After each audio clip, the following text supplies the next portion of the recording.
Boa noite, meus irmãos. Estamos reunidos para mais um culto desta quarta-feira, culto de oração, culto de adoração, culto de estudo da palavra do Senhor. Vamos fazer uma oração inicial neste momento. Senhor nosso Deus, nós bendizemos o Teu nome por estarmos aqui reunidos.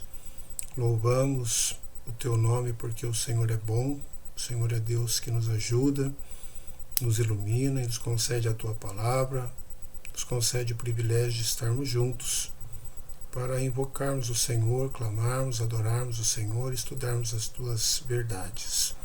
Muito obrigado por tudo, nós te adoramos, te invocamos, Tu que és o único Deus soberano, vivo, verdadeiro e Senhor das nossas almas e das nossas vidas.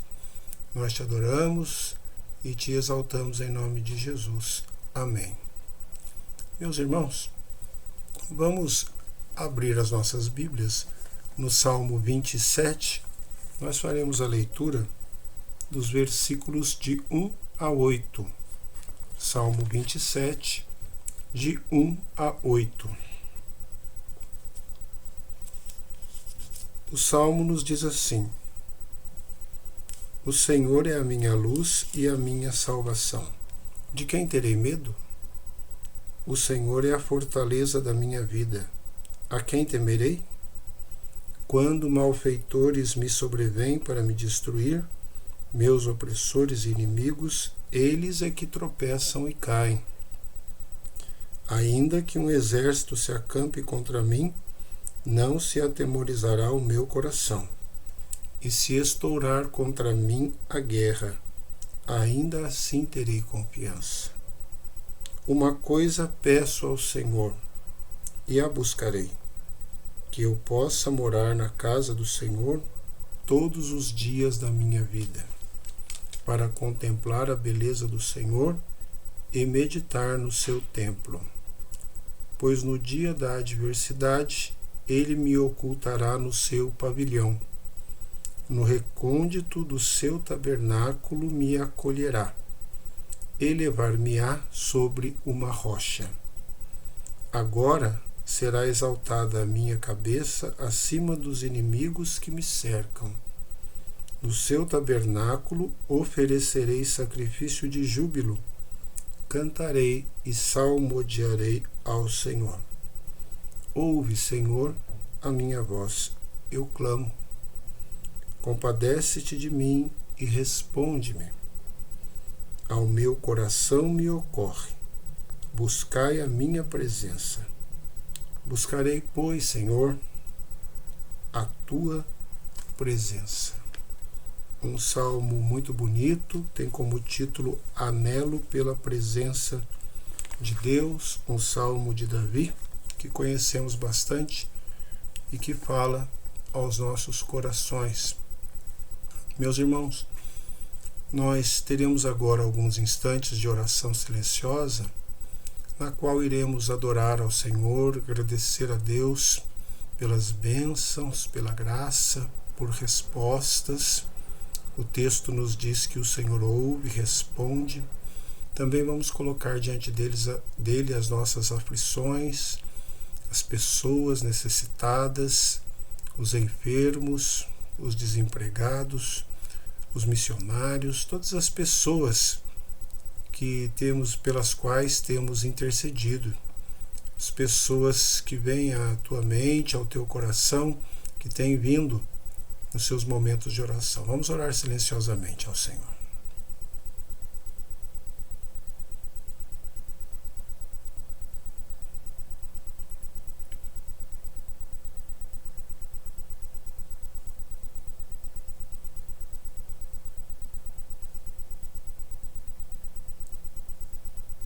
Senhor nosso Deus, nosso Pai, nós bendizemos o Teu nome porque Tu és santo, mas o Senhor olha por nós pecadores. O Senhor nos concede salvação e perdão. Perdoa, Senhor, os nossos pecados, nos ajude na caminhada da fé, tenha misericórdia também das necessidades das nossas vidas, dos nossos irmãos, todos aqueles que sofrem, que padecem por alguma aflição, angústia ó Deus, esteja abrindo as portas de trabalho, esteja recuperando a saúde, esteja mostrando o teu poder nas famílias, nas vidas, junto aos nossos irmãos missionários, as igrejas, as necessidades pelas quais temos persistentemente intercedido junto ao Senhor. Tenha misericórdia. Nós te pedimos, te adoramos e te rogamos em nome de Jesus. Amém. Meus irmãos, um privilégio estarmos aqui também para lermos e refletirmos um pouco na palavra do Senhor. Eu quero convidar você agora a abrir em Hebreus capítulo 12. Hebreus 12, e nós vamos ler os 3 primeiros versículos deste capítulo, que tem como título: Devemos imitar o exemplo de Cristo, que foi perseverante em meio às provações. O texto nos diz assim: Portanto, também nós, visto que temos a rodear-nos tão grande nuvem de testemunhas, desembaraçando-nos de todo o peso e do pecado que tenazmente nos assedia, corramos com perseverança a carreira que nos está proposta, olhando firmemente para o autor e consumador da fé, Jesus, o qual, em troca da alegria que lhe estava proposta, suportou a cruz, não fazendo caso da ignomínia, e está assentado à destra do trono de Deus. Considerai, pois, atentamente aquele que suportou tamanha oposição dos pecadores contra si mesmo, para que não vos fatigueis, desmaiando em vossa alma. Um texto muito importante da palavra do Senhor. Oremos mais uma vez, meus irmãos. Ó Pai, diante da Tua palavra, nós clamamos que o Senhor nos ilumine, nos ajude, que o Teu Espírito Santo nos conduza, pois nós precisamos ouvir a Tua voz, sem ela nós nada somos. Nos dê a Tua graça, que o Teu Espírito seja o Senhor deste momento de reflexão e de estudo da Tua maravilhosa palavra. Nós oramos em nome de Jesus. Amém. Meus irmãos, o autor da epístola aos Hebreus não é conhecido, porém são perceptíveis as suas qualidades. Ele era perito nos estilos literários grego e também helenista. Ele era um profundo conhecedor do Antigo Testamento.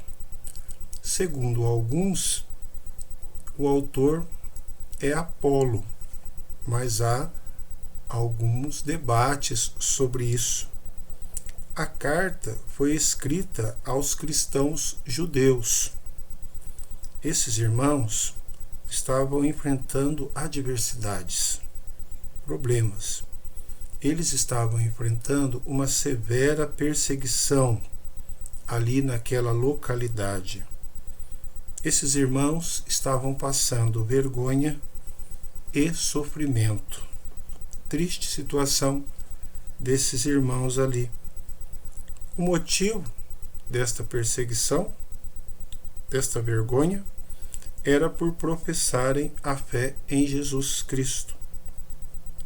Então, diante desse cenário, são grandes e eram grandes as tentações, as fraquezas muitas vezes, principalmente o grave risco do desvio da fé, do desânimo e do desvio da fé. Nestes momentos difíceis surgem dúvidas, nós sabemos disso. E também surgiram dúvidas, certamente, medo naqueles corações. Pode também ter surgido o sentimento de incredulidade, que muitas vezes é um sentimento que prevalece nessas situações de dificuldade. O autor aos Hebreus, ele sabia disso. ele sabia de toda essa conjuntura e da necessidade de um socorro àqueles irmãos que ali estavam. Era necessário, então, fortalecer aqueles irmãos sofredores. Eles poderiam desistir da peregrinação, eles poderiam sucumbir. Então, este era um objetivo, o fortalecimento daqueles irmãos. E o autor, ele se refere à carta de um modo especial. Ele considerava essa carta como uma palavra de exortação. Isso está lá no capítulo 13, versículo 22. Uma exortação que também tem o sentido de encorajamento. Encorajamento. Então, este é o propósito central do livro aos Hebreus: encorajar. O autor incentiva os leitores a uma atitude ativa diante das perseguições. Essa era a resposta correta.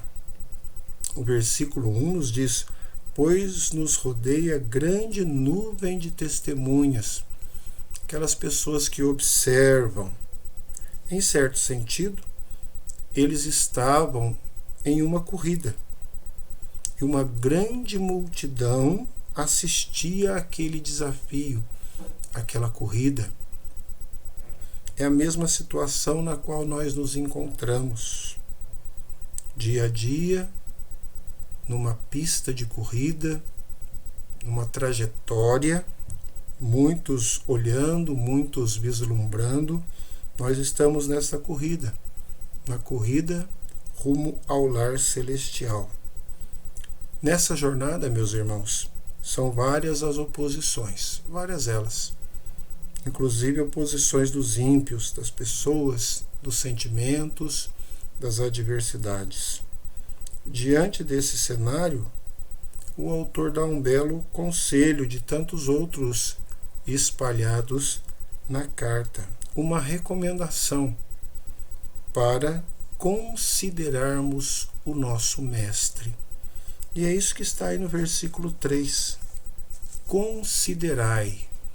Esse termo que inicia o versículo 3. Considerai, pois, atentamente aquele que suportou tamanha oposição dos pecadores contra si mesmo. Eu queria refletir um pouco a partir desse tema, desse prisma, quando consideramos atentamente aquele que suportou tamanha oposição, Jesus.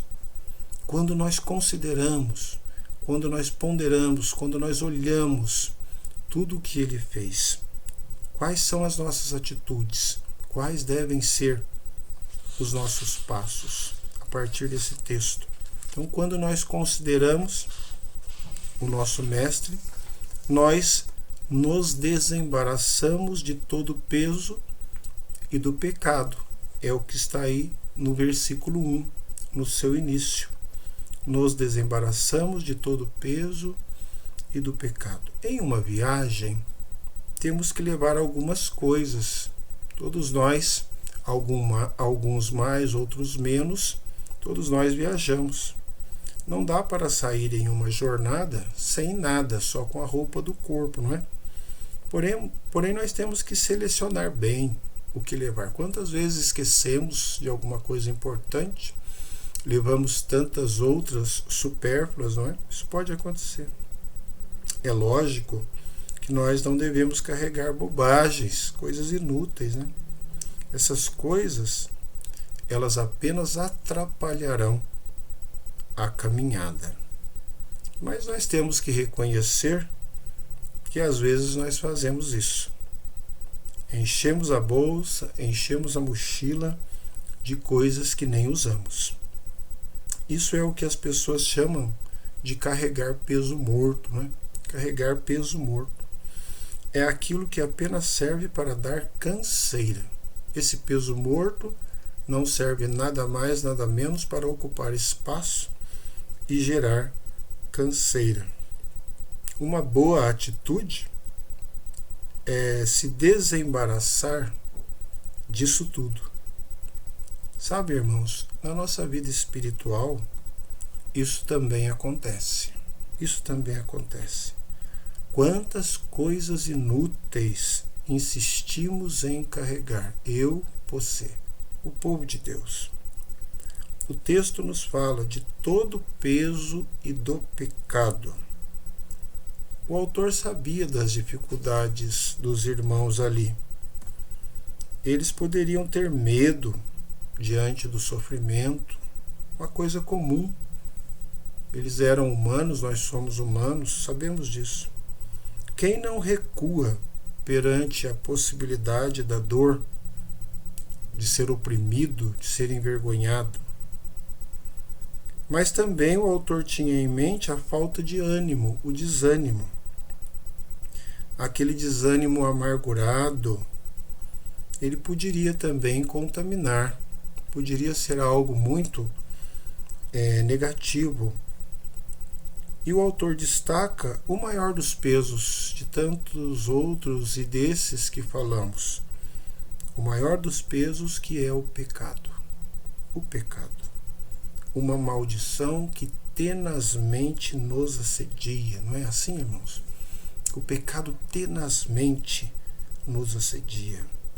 Tudo isso, então, era a carga que deveria ser largada. Quando consideramos aquele que suportou tamanha oposição, Jesus, nós nos desembaraçamos de todo o peso e do pecado. Quais os pesos mortos que você está levando?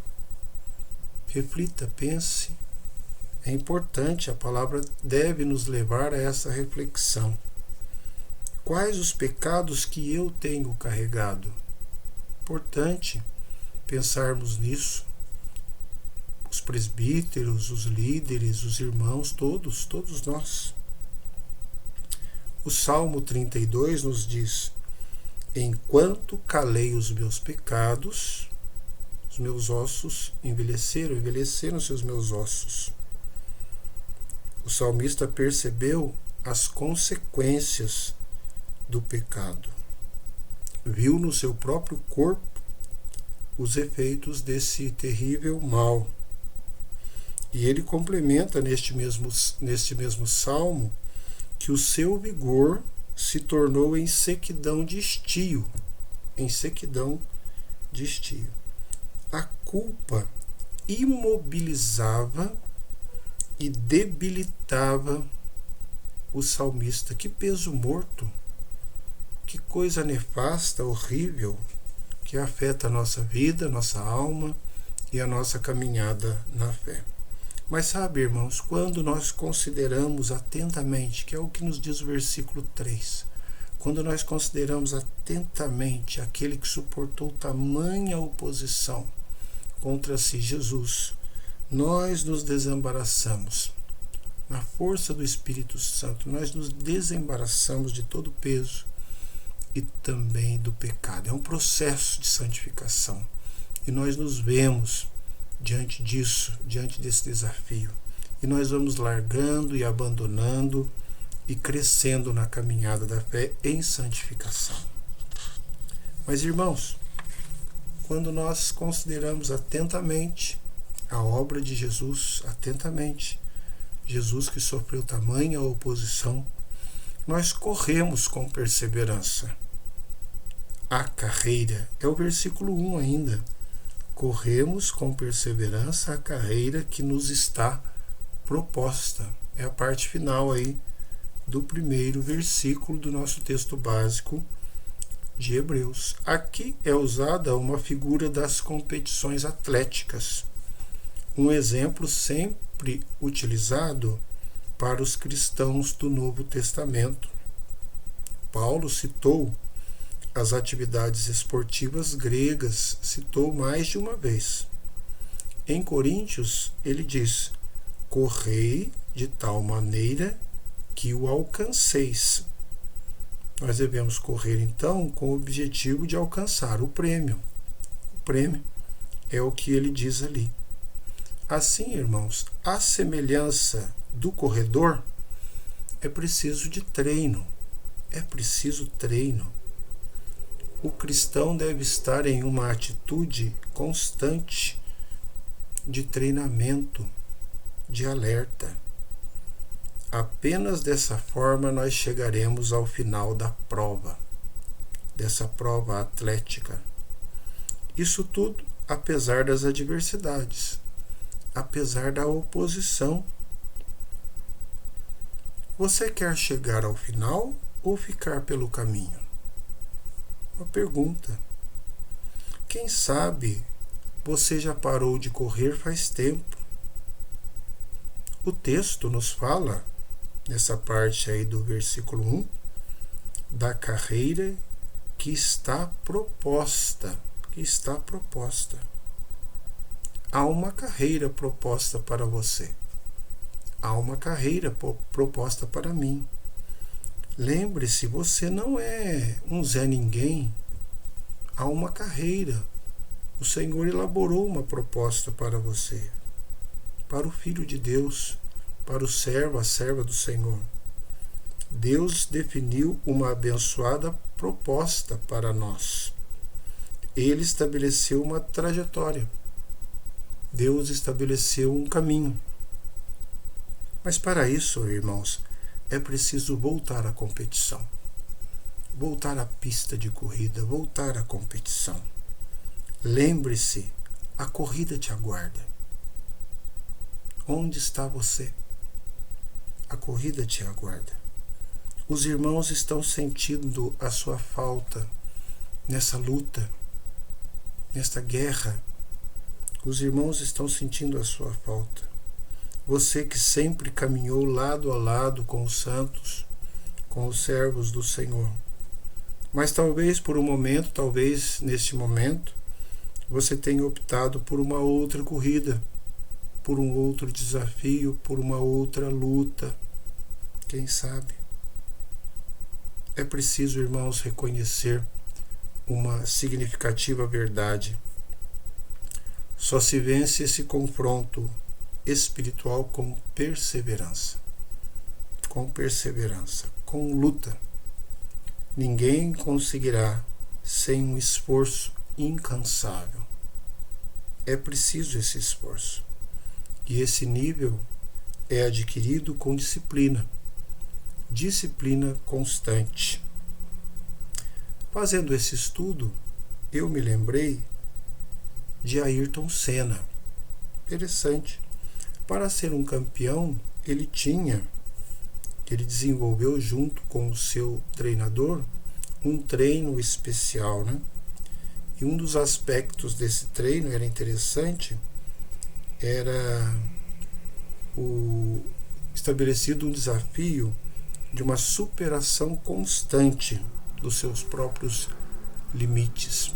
E ele conta que, às vezes, correndo numa pista, numa proposta de talvez 20 voltas naquela pista, quando ele estava chegando na 20ª volta, o seu treinador dizia: mais 10. E ele, pensando que estava chegando ao fim, e o treinador na última volta dizia: mais 10 voltas. Interessante. Sabe, irmãos, certamente é mais confortável ficar estagnado, ficar parado, ou sair da luta. Quando parados, quando fora, nós não temos certos aborrecimentos, certos trabalhos. É verdade. Porém, não é para isso que Cristo morreu por nós, por mim e por você. Quando consideramos atentamente, versículo 3 do início, quando nós consideramos atentamente, ponderamos, olhamos para Jesus, aquele que suportou tamanha oposição. Quando nós consideramos, pensamos, pesamos isso, nós corremos com perseverança a carreira que nos está proposta. Mas, meus irmãos, quando consideramos, miramos a obra de Cristo, nós também olhamos firmemente para o autor da fé. É o que está no versículo 2. Olhando firmemente para o autor e consumador da fé, Jesus, o qual, em troca da alegria que lhe estava proposta, suportou a cruz. Que profundidade, que texto que mexe com os nossos corações, que nos envergonha, que nos coloca nesse grande desafio, nesse dilema de refletirmos, né? Irmãos, são muitos os ídolos badalados atualmente, você sabe disso, você tem visto. As pessoas praticamente enlouquecem quando encontram esses ídolos.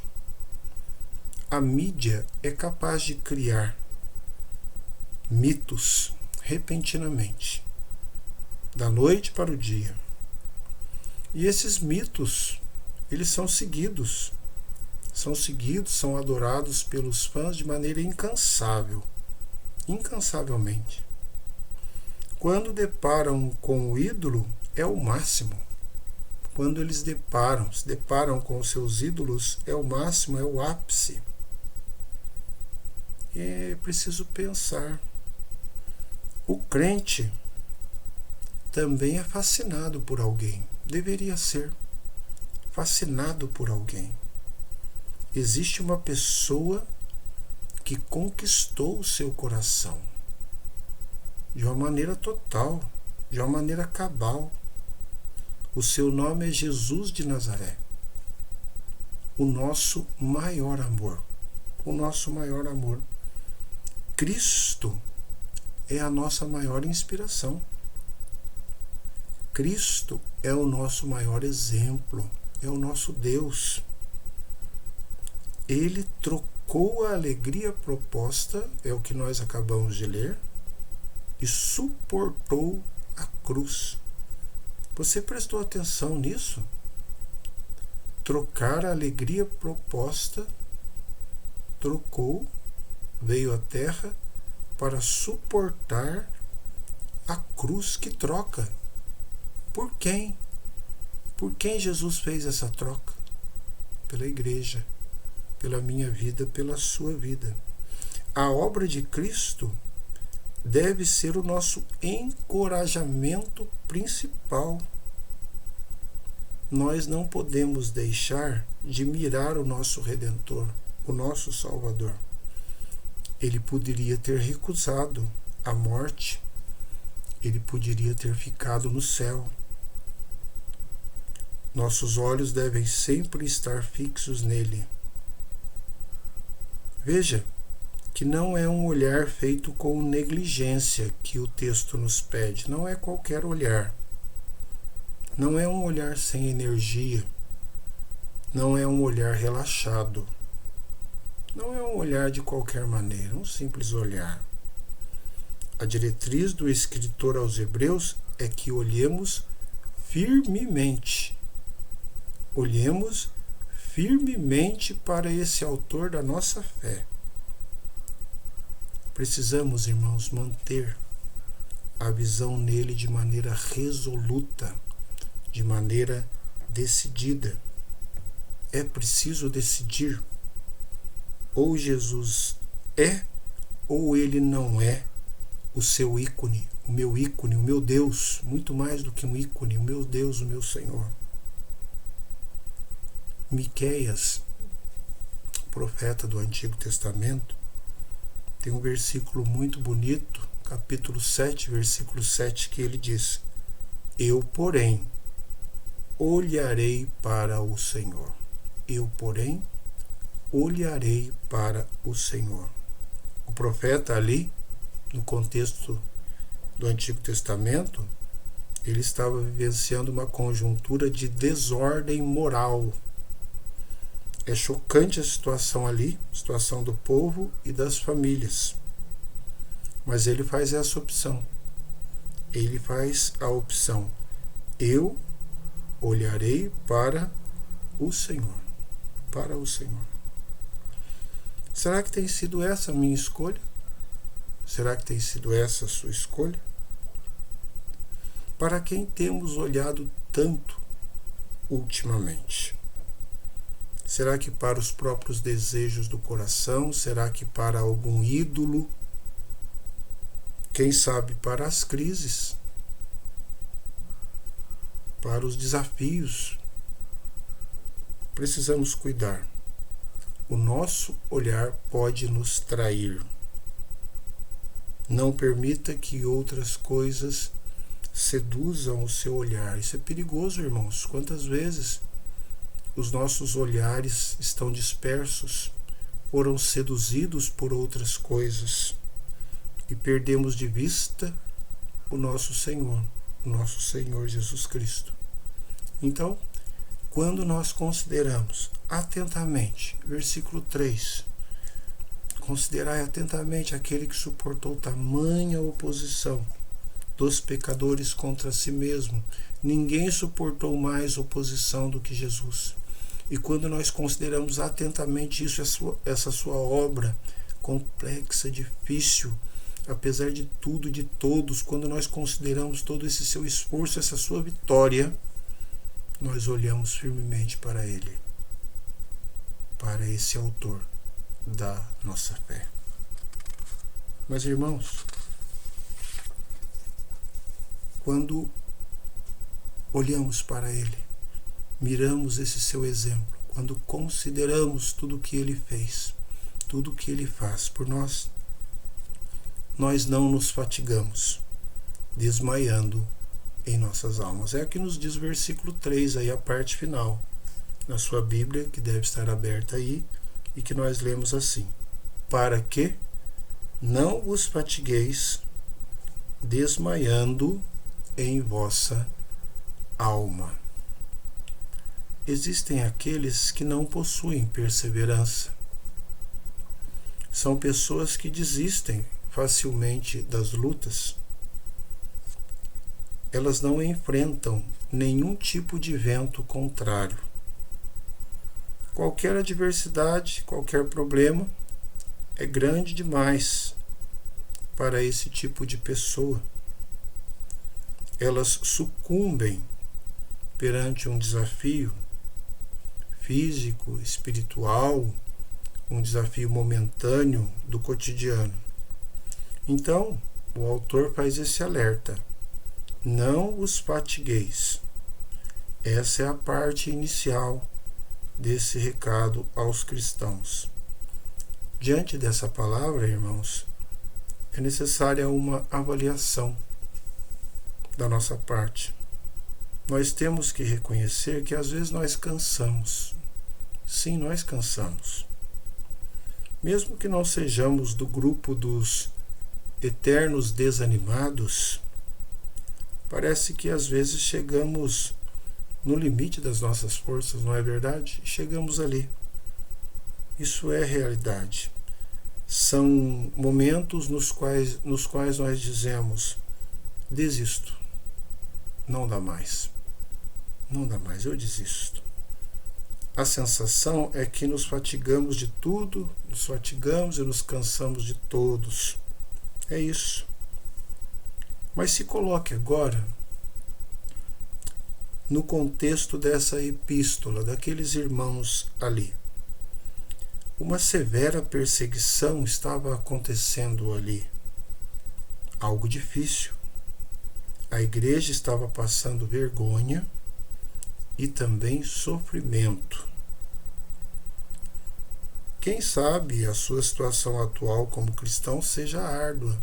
A maioria dos cristãos que enfrentam aflições. Porém, dificilmente se compara à situação daquele momento lá, daquela conjuntura, não é? Se compara àquela luta dos nossos irmãos. Muitas vezes nós reclamamos muito, irmãos. Isso é uma realidade na minha vida. Muitas vezes nós reclamamos e sem razão ficamos falando e entristecidos e às vezes rebeldes e revoltados. Mas o escritor ainda frisa: desmaiando em vossa alma. Não vos fatigueis, desmaiando em vossa alma. Uma alma enfraquecida debilita toda pessoa. Toda pessoa. É impossível um corpo saudável, um corpo alegre, numa alma doente. Quando Deus nos corrige, Ele quer nos fortalecer. Nos fortalecer. O versículo 5 desse texto, logo na sequência aí, da parte que lemos, diz assim: nem desmaieis quando por ele és reprovado. Deus quer nos aperfeiçoar também através do sofrimento. Mas não é para que nós fiquemos desmaiados. Os filhos precisam ser preparados para a herança. Para isso é preciso uma disciplina, que muitas vezes é penosa, uma disciplina necessária. Portanto, olhe para Jesus e fortaleça a sua fé no Espírito Santo de Deus. Contemple toda a jornada dolorosa do Mestre e siga, caminhe. Quando consideramos atentamente aquele Jesus que suportou tamanha oposição contra si, nós não nos fatigamos, desmaiando em nossas almas. Concluindo, irmãos, esse breve estudo, essa breve meditação, nós relembramos que essa carta foi escrita aos cristãos judeus, irmãos que estavam enfrentando adversidades severas, perseguição dura estava ocorrendo ali, naquele contexto. E eles estavam enfrentando vergonha, sofrimento, dor, grandes adversidades. A situação atual dos crentes tem semelhanças com a situação desses irmãos ali. Não é tão diferente assim, nós sabemos disso. E é necessário, irmãos, fortalecer os irmãos afligidos. A igreja precisa ser fortalecida. E essa palavra de exortação é para todos nós. Considere, versículo 3, considere atentamente, com atenção. Pense, pondere, analise, considere atentamente a Jesus, aquele que suportou tamanha oposição dos pecadores contra si mesmo. E assim, quando consideramos e pensamos e olhamos para Ele, nós nos desembaraçamos de todo o peso do pecado. Nós corremos com perseverança a carreira. Nós olhamos firmemente para o Autor e Consumador da fé. E nós não nos fatigamos desmaiando em nossas almas. Que o Senhor nos ajude nesta caminhada. Deus te abençoe, Deus abençoe a sua família, que Deus nos dê a graça do Senhor para entendermos sempre as verdades da palavra do Pai. Que assim seja, Deus te abençoe e uma boa noite.